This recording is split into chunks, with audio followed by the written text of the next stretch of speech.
In the vast, arid plains of the Iranian desert, where the relentless sun bakes the earth and life seems nearly impossible, lies one of humanity's greatest unsung triumphs. Hidden deep beneath the barren sand is a lifeline, a system so ingenious it has survived for over 2 millennia. An ancient technology that whispers of a time when civilization met the challenges of nature head-on. This is the Qanat, a subterranean marvel that turned the harshest deserts into thriving cities. Imagine a place where water is scarce, where rain might not fall for months, and rivers are but distant dreams. Now imagine that beneath your feet an ancient network quietly flows with life-giving water, bringing nourishment to lands that otherwise would be inhospitable. This isn't science fiction, it's the genius of the Qanat system. Today we embark on a journey to uncover how this ancient Persian invention defied nature, conquering the very essence of the desert. Built over 2,500 years ago, the Qanat system is not just a story of survival, it is a testament to the brilliance of ancient engineering, a system that used nothing but gravity to transport water from distant mountains to the thirsty plains below.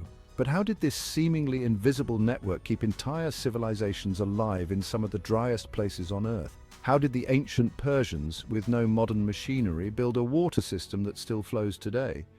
And why, in a world full of towering aqueducts, did they choose to go underground? The answers lie beneath the sands, and as we unravel the secrets of the Qanat, we'll see how it wasn't just a technological achievement, it was a lifeline that shaped the course of history.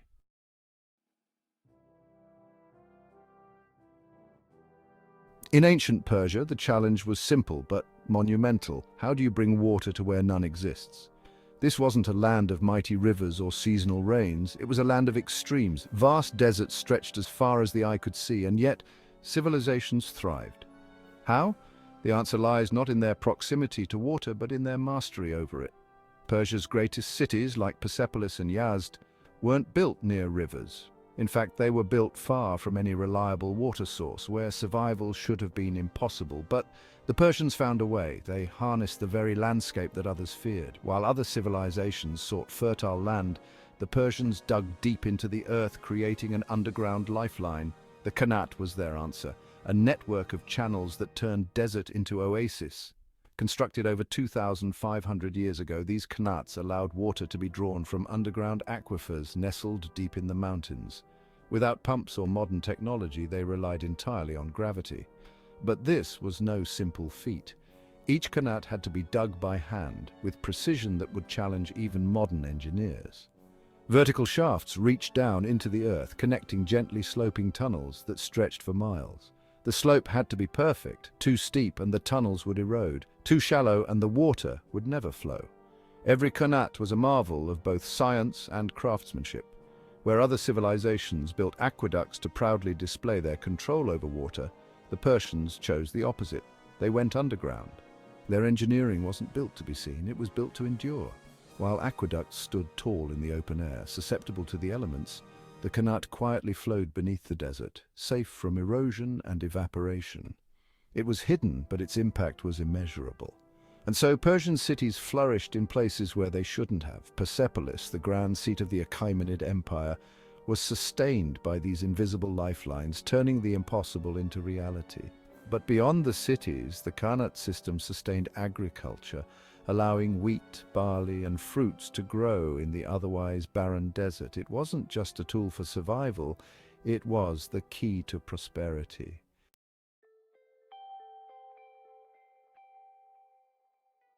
Building a Qanat wasn't just about engineering, it was about survival.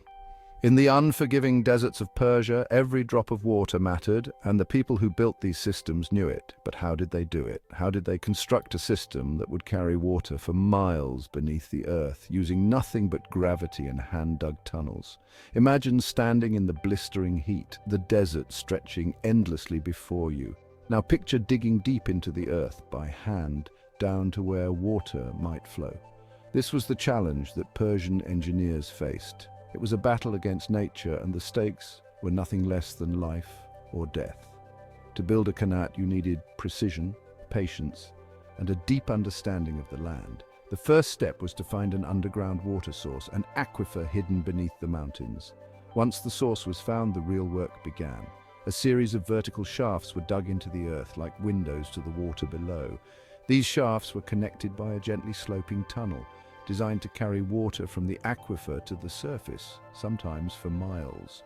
But the challenge wasn't just digging, it was digging with perfect precision. The slope of the tunnel had to be exact, too steep and the water would rush too quickly, eroding the tunnel walls, too shallow and the water wouldn't flow at all. The margin for error was razor thin, and yet these engineers, armed with nothing but basic tools and their knowledge of the land, got it right.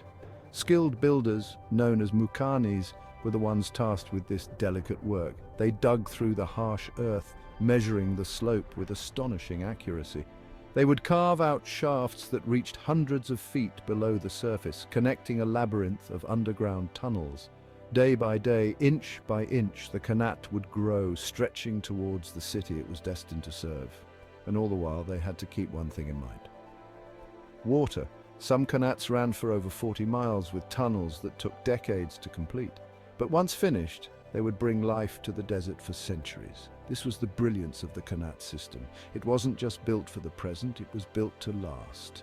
And so in the midst of a hostile desert, this invisible network flowed beneath the earth, carrying cool, fresh water to the surface where it fed cities, farms, and families. It was more than just an engineering feat, it was a lifeline that turned impossible landscapes into places of abundance.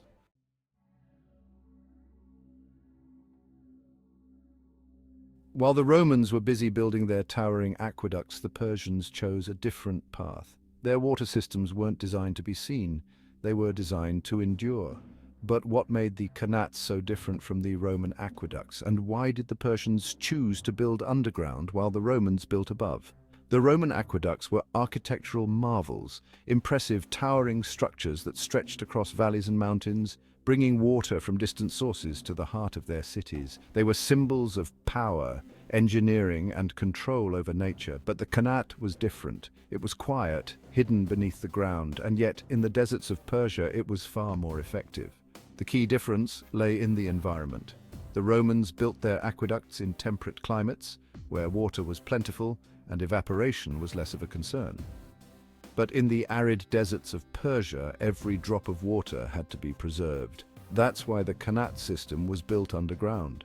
Protected from the scorching sun, the water remained cool and evaporation was minimized.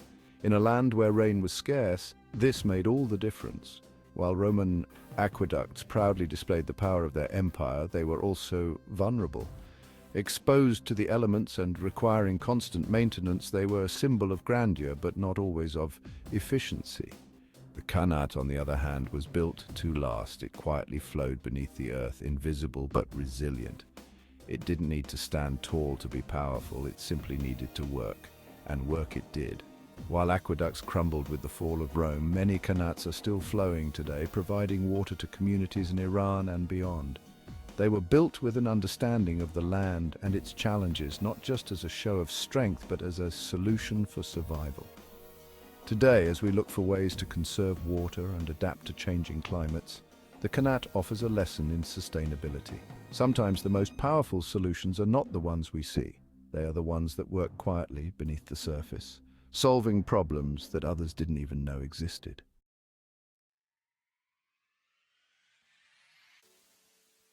In the deserts of Persia, water was not just a necessity, it was the key to life itself. The Qanats didn't just bring water, they brought prosperity, turning barren lands into thriving cities and fields of agriculture. But how exactly did these underground channels help build entire civilizations? And what did life look like above the desert sands, where the invisible water below shaped everything? Imagine walking through a desert city where the heat is intense, and yet around you, crops are growing, fields are green, and water flows into homes and farms. This wasn't some ancient miracle. It was the result of careful planning and brilliant engineering. The Qanats didn't just quench thirst, they fueled the growth of entire societies. The cities of ancient Persia were built around these underground lifelines. Places like Yazd, Gonabad, and Persepolis flourished in the desert, thanks to the Qanat system. It wasn't just about survival, it was about creating oases in a landscape that should have been barren. Water flowed from the mountains to the plains, bringing life to the cities and farmland that surrounded them. Crops like wheat, barley, and pomegranates flourished, sustained by the cool, consistent flow of water. But the success of the Qanat system wasn't just about building it, it was about maintaining it. These channels needed constant care. Over time, the tunnels would silt up or collapse, and the water flow could stop. The cities that relied on them had to ensure their lifeline remained unbroken, generation after generation. To this day, some Qanats are still in operation, like the Gonabad Qanat in Iran, which has been delivering water for over 2,500 years. It still irrigates vast fields, proving that the ancient Persians didn't just solve a problem, they created a solution that would stand the test of time. Even in the 21st century, more than 30,000 Qanats are still in use across Iran, providing water to thousands of people in regions where modern irrigation methods fail. The Qanats were built to last, and their legacy continues to flow beneath the earth, quietly sustaining life where others would see only desert.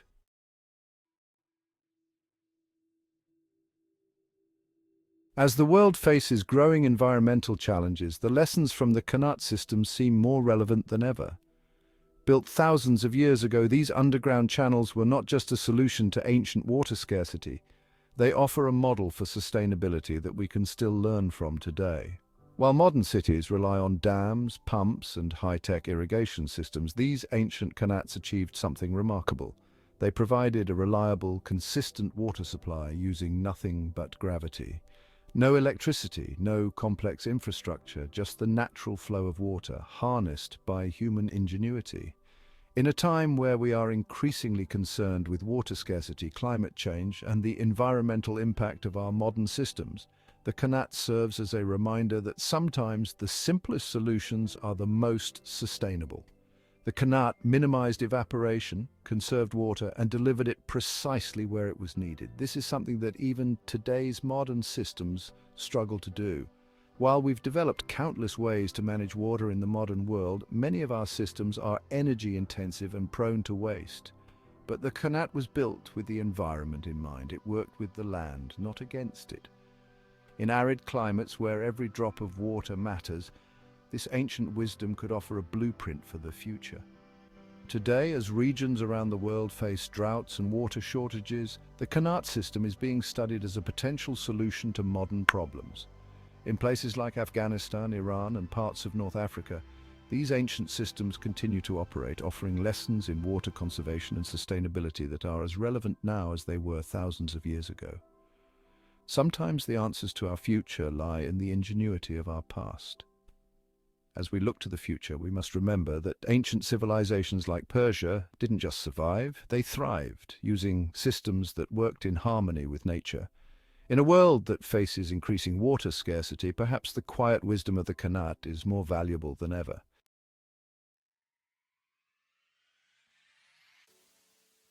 In a world where water is more precious than ever, the Qanat system stands as a testament to the brilliance of ancient engineering. It was not built for display or grandeur, but for survival, and in that it succeeded beyond all expectation. These invisible lifelines turned deserts into cities, fed civilizations, and continue to flow today, reminding us that sometimes the quietest innovations are the most powerful.